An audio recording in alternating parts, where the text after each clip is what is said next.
Chris and Dan show. It's not Chris, unfortunately, but it's your boy Dan. We're doing a book review today. Elon Musk by Walter Isaacson. I love Walter Isaacson. I'm currently also reading Leonardo da Vinci, which is another book written by Walter Isaacson. He wrote Steve Jobs. He wrote the biography on Jennifer Doudna, who invented CRISPR. He wrote one of my favorite biographies ever, Benjamin Franklin. I think he's the best biographer ever. His name's Walter Isaacson. But this book is the first one of its kind because Walter Isaacson, Elon Musk is alive, right? Walter Isaacson actually shadowed him for, I think, a 1 or 2 year period to actually write this book.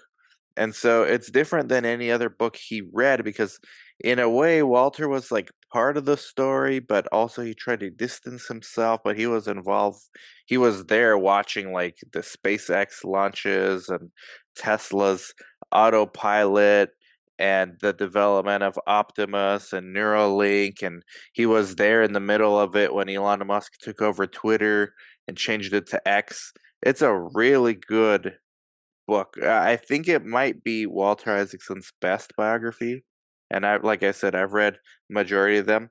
But I already knew a lot about Elon Musk, but I didn't realize a lot of the turmoil that he deals with. And I actually came away from this book, even though Walter's like very fair. I think he's not all over Elon's nuts like you would expect. I mean, he wrote like some things that are pretty critical of him, like his mood, sometimes the way he lashes out at employees, which some may not consider fair. I actually learned a lot about business from this book. There are a lot of highlights I took away, and there's actually a lot of business lessons here. Delete, simplify, and accelerate. So this came from the pipes for dryers and ventilator fans should simply be sheared off and the solar roof tiles placed on top of them. The air would be able to vent under the tiles. Delete. The roof system had 240 different parts from screws to clamps to rails. More than half should be deleted. Simplify. The website should offer just 3 types of roofs: small, medium, and large. After that, the goal was to accelerate, install as many roofs as possible each week. This was a highlight from his company, Solar City, which was founded by, I believe, his nephew or his cousin, that he eventually rolled into Tesla. Um, it was part of the algorithm. If you don't end up having to restore 10% of the parts you deleted, then you didn't delete enough. He's a huge fan of deleting things to make them simpler to make, and he really boils things down to what he calls first principles. And then he says if you don't end up having to bring back 10% of what you deleted, you didn't delete enough. That means there could have been a simpler way to do this. Musk's lofty goals are usually accompanied by practical business models. Practical models compound incrementally into lofty visions. I mean, I took notes everywhere here. That was from Neuralink. There was a robo taxi uh, at the end of the book, which was around 2022, 2023. They get into robo taxi, which right now in April of 2024, Tesla literally just announced fully self driving is available, and it's something like $99 a month.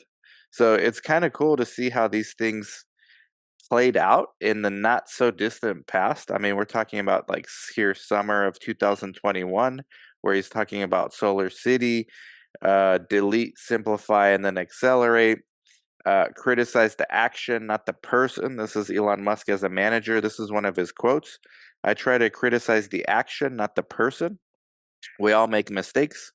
What matters is whether a person has a good feedback loop, can seek criticism from others, and can improve. Physics does not care about hurt feelings, it cares about whether you got the rocket right. Then he talks again about appealing to emotions, not logic. This was from SpaceX again. Uh, the Ukraine war, which just started, I believe, 2023, so towards the end of the book. SpaceX and Starlink in particular was a huge part of it because Elon gave Ukraine internet when Russian hackers took Ukraine's internet down in order for them to run their hospitals and their infrastructure. But later, when Ukraine wanted to use Starlink to attack Russia with drones, Elon Musk pulled the plug on that and said, "No, we can't do that. I'm not taking a side in the war."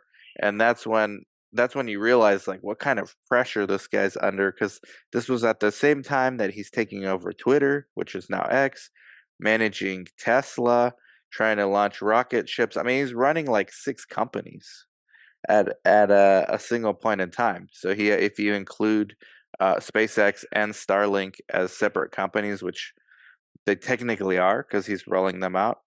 Um, and then his personal lives. I mean, you do not. He says a lot of people want to be me.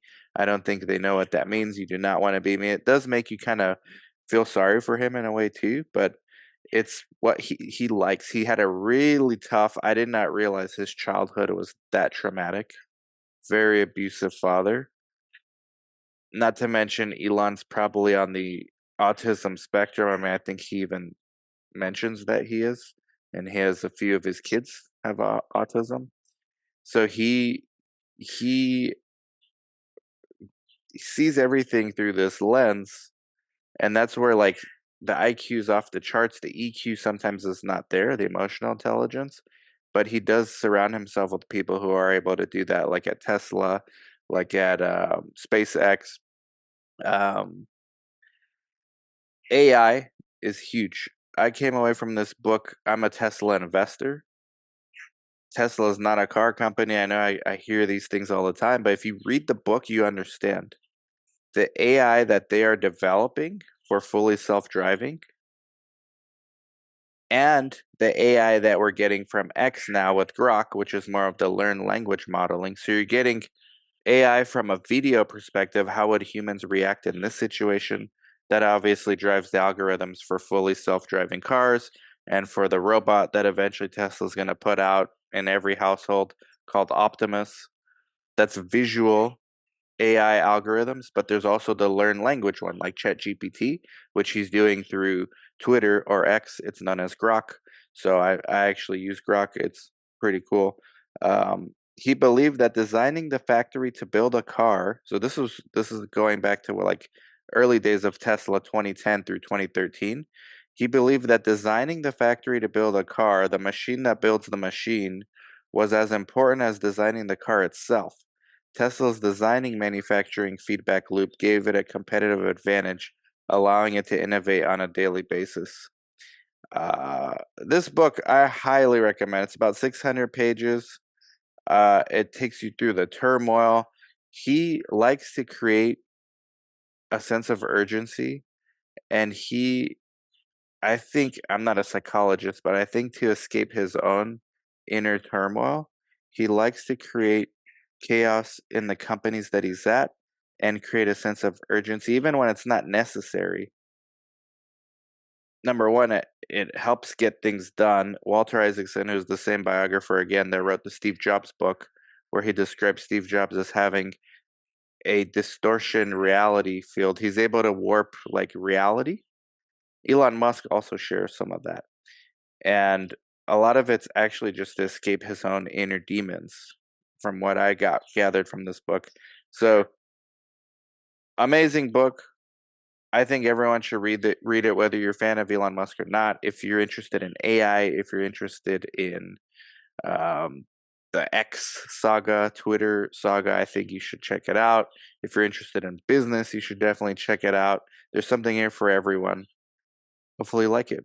Like, subscribe, comment, share. Let me know what you think if you read the book. Bye bye.